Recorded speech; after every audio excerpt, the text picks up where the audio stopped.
Hi again, welcome to my Ed Talk. Today we're going to talk about inotropes. We're going to specifically talk about adrenergic inotropes. The mechanism of action for adrenergic inotropes are they're going to bind and activate the G-alpha S linked beta-1 receptors.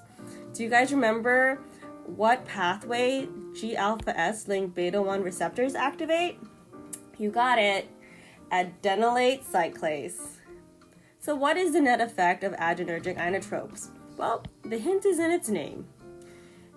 Adrenergic inotropes are going to increase inotropy, which is contraction, and increase chronotropy.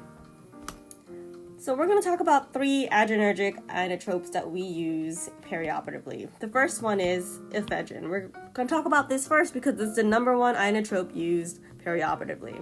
It's going to be a mixed agonist, and it's going to have beta preference.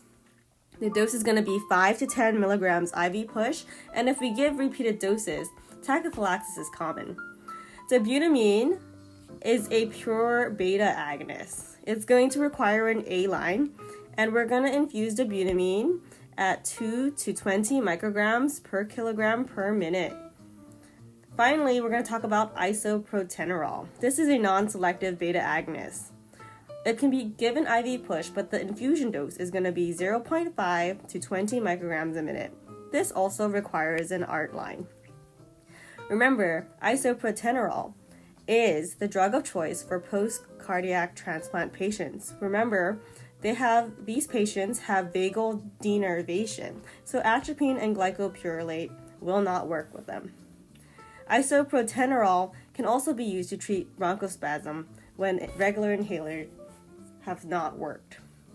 Finally, let's talk about adverse effects that they have in common. So tachycardia, of course, hypertension, and coronary ischemia at high doses.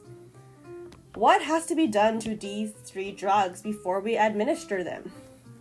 You got it, dilute. These drugs come very concentrated, and if we fail to dilute them, we can have serious complications like myocardial infarction and even death.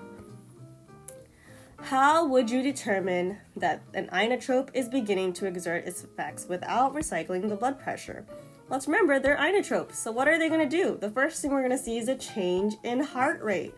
Sometimes we'll initially see a reflex bradycardia, but most of the time we're going to see an increase in chronotropy.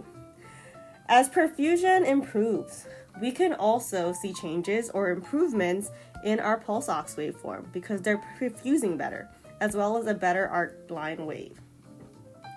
Drawbacks to inotropes. Well, because they increase inotropy and chronotropy, these take up a lot of energy. So that can increase our myocardial workload, increasing oxygen demand, and worsening ischemia. That's all for today. Thanks for watching.